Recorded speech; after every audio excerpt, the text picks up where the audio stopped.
Guys, it's been a while since I've interacted on this page. It's been such a long time, but I am so happy to announce that I am officially back up and running on A Taste for Life.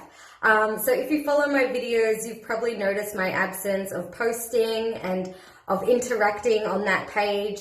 And it's not that I've stumbled back or anything like that. I've just got a lot of new and exciting things happening in my life. So it's kind of a positive pause, if you will. But I'm so happy to have the time again to be able to do these videos, because whilst my recovery is going really, really well, I still have so much I want to talk about. And I'm really excited to start with the video that I'm doing today, because this story is one that I've been holding on to and wanting to release for a really long time. It gets me super excited.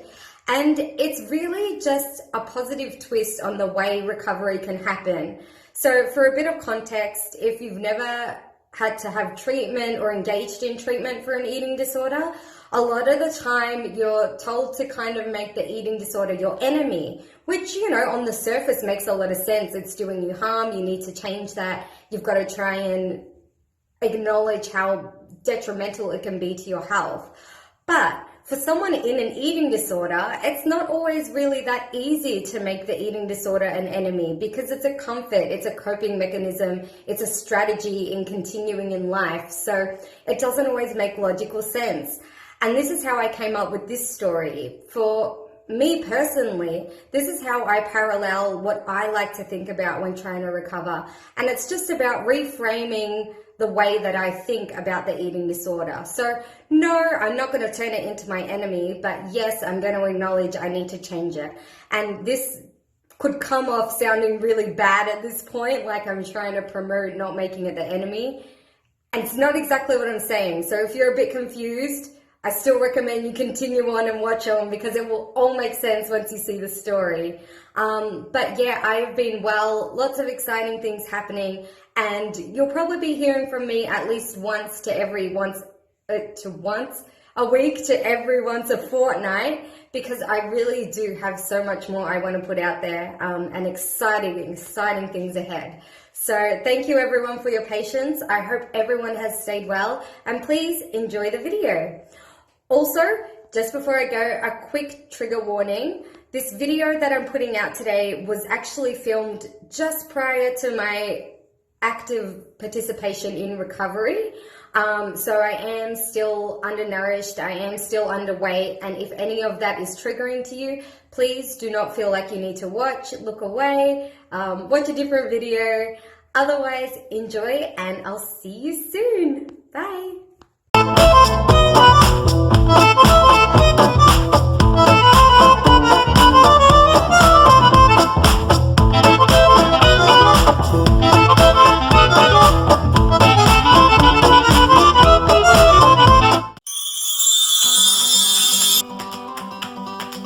Hello, my name is Rebecca. Welcome to my channel, A Taste for Life, where I will be exploring all things eating disorder related. Let's get to it.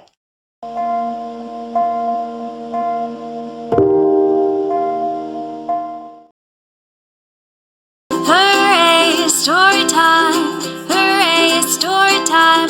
I'm so glad to be with you today. Hooray, it's story time! Hooray, it's story time!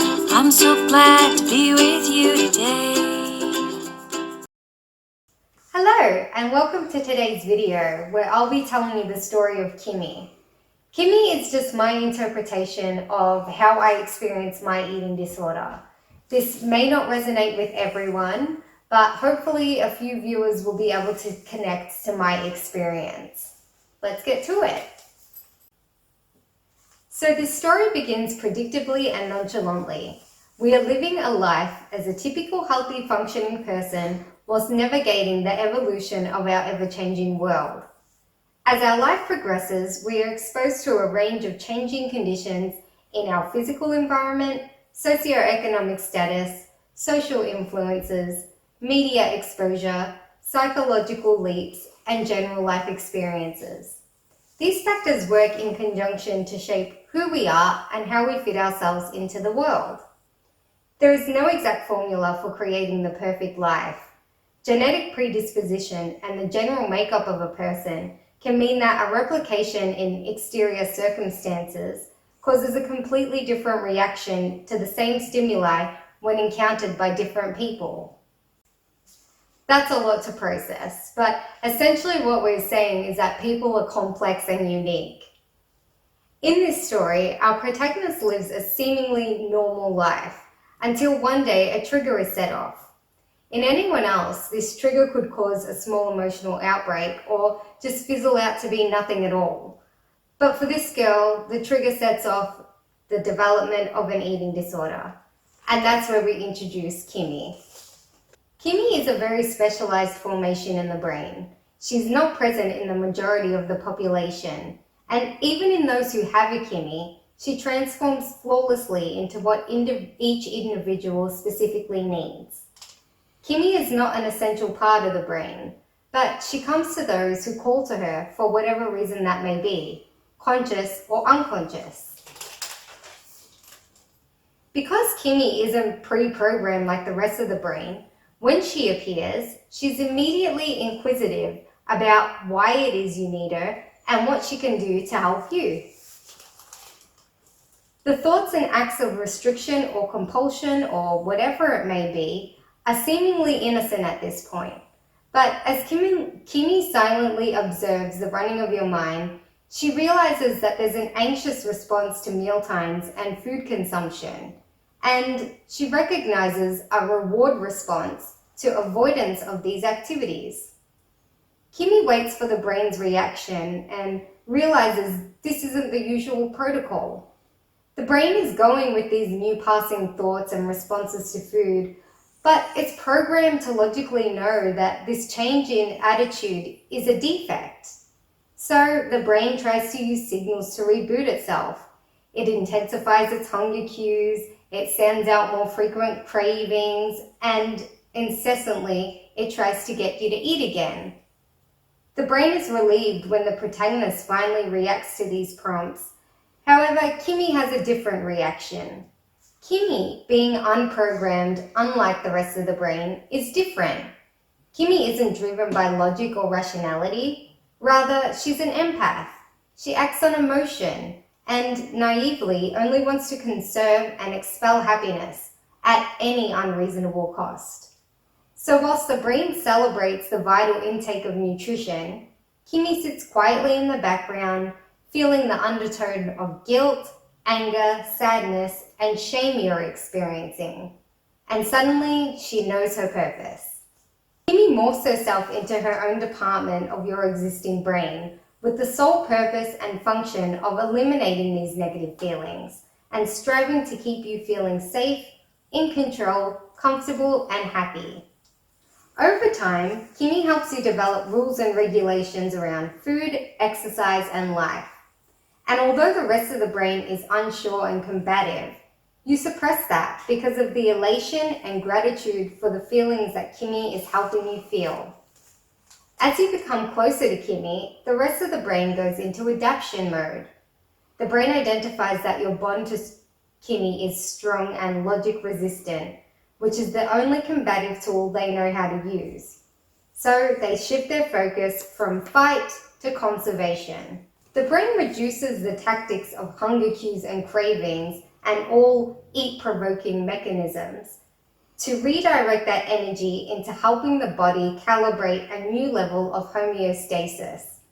It assigns any energy coming in directly to the vital organs and begins to slow down or shut down any non-vital practices, such as the growth of the hair on your head.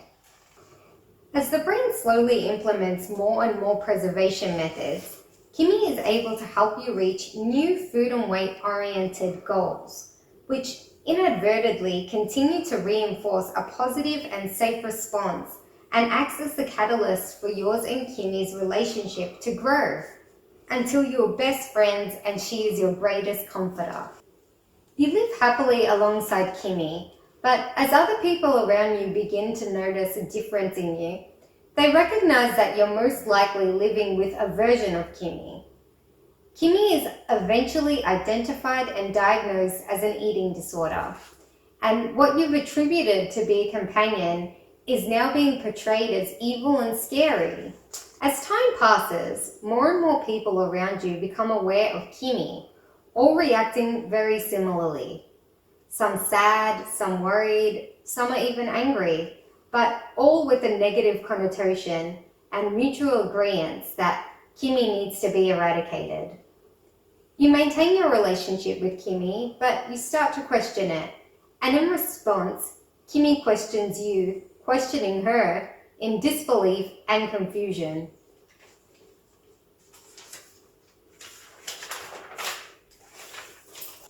For Kimmy, this is the first time she's being challenged by you. She knows how to deflect external criticism, but you've been her only friend her entire existence.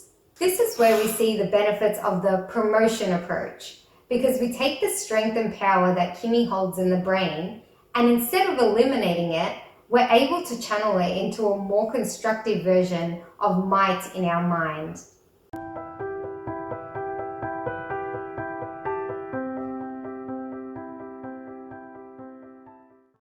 Welcome to Chapter 2, Kimmy's Promotion. So, as our protagonist remains in a timid state of contemplation, she identifies the push against Kimmy is actually diminishing her motivation to ever be without her.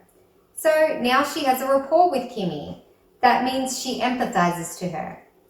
She knows Kimmy is only doing what she has programmed her to do. So instead of taking the offense and fighting Kimmy into submission, our protagonist modifies the thoughts towards Kimmy from "we are letting you go" to "you have been promoted." Kimmy reacts to the proposal of a promotion with natural resistance to change, as fear and apprehension creep in, and this creates a degree of retaliation. As we explain to Kimmy that this promotion is the result of our appreciation of her efforts and a nurturing for her untapped potential, she becomes less afraid and threatened. Kimmy becomes more receptive to the idea of becoming an official and permanent contributor by closing the gap between herself and the rest of the brain. Eventually, Kimmy comes to a place of acceptance and commitment to incorporation of all the teams in the brain and pledges participation in retraining or rewiring. As Kimmy begins to shift to her new department, she allows herself to get into the mindset of the rest of the brain. She has become inquisitive about her role, and this pushes our protagonist from a stage of contemplation to preparation. Kimmy's first day of training commences, and she is surprised that she isn't mastering her new role right away. Still trying to comfort the protagonist back into restriction, plying her with memories of immediate ease and reward avoiding food brings. The sense of failure Kimmy feels makes her angry and frustrated, so she pleads to go back to her old department where she knows she can at least perform well. But our protagonist is strong enough to reason with Kimmy, reminding her that she's still a trainee. She begins to slowly teach Kimmy more about the ways of her new team, bombarding her with tools that she can use to better mimic the functionality of this department. Our protagonist urges Kimmy to mirror how she sees the rest of the brain responding to intake, that being with neutrality to its mundane occurrence, but with appreciation for the flavors, textures, smells, and necessity to the body. Kimmy is taught about the brain's research into the benefit participating in self-care rituals can have, particularly whilst in a period of discomfort. Kimmy tours the sub-department of the hypothalamus. She learns that this special part of the brain has the power to release dopamine, a happy hormone, which instantly comforts our protagonist. Kimmy loves that because it ties back into the goals of her old department. So she's elated to find out that she can help initiate this power anytime she wants to, simply through the act of self-love. Eager to dispatch as much pleasure and comfort to our protagonist as possible, Kimmy takes an interest in the hypothalamus. She discovers that there's another feel-good distributor in the form of serotonin. She works out that she can prompt emission of serotonin by doing her best to remain calm and relaxed, and correlates that self-acceptance is a great way of doing this. Finding more and more ways in which she can help our protagonist, using methods which align to the values of her old department, being nurturing, comfort, compassion, support, and security, it spurs her on and strengthens Kimmy's confidence in persisting and growing in her new role. Not to say that Kimmy doesn't have moments of feeling overworked or under the pump, but she's better equipped to ride the wave of any unpleasantness, knowing that she and her best friend can make it through anything. Kimmy feels validation from noticing that whilst she has integrated with the rest of the brain, she still remains to be a very special entity of her own, and her transition has only strengthened the bond her and her best friend share. And so a new beginning for Kimmy and the protagonist sprouts. As Kimmy continually becomes more confident, so too our protagonist in her belief of a full recovery. Anxiety over mealtimes becomes fleeting for our protagonist, and when negative feelings do arise, Kimmy takes control, implementing strategies to gently coax her back into a place of comfort. Then one day, as you sit down to a lovely picnic, you realize the appreciation you have for the treats you're indulging in, as you take in the serenity and beauty of your surroundings. And it's now that you feel ready to thank Kimmy for her presence and friendship. You acknowledge the journey that you've been through and cherish the progress that you have gotten to in this exact moment. And together they take a moment to feel the reciprocated love, fantasizing about what they will achieve together next.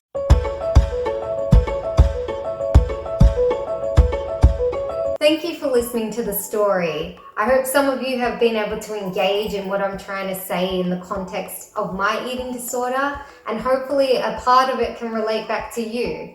But stay tuned for more to come, and I'll see you later.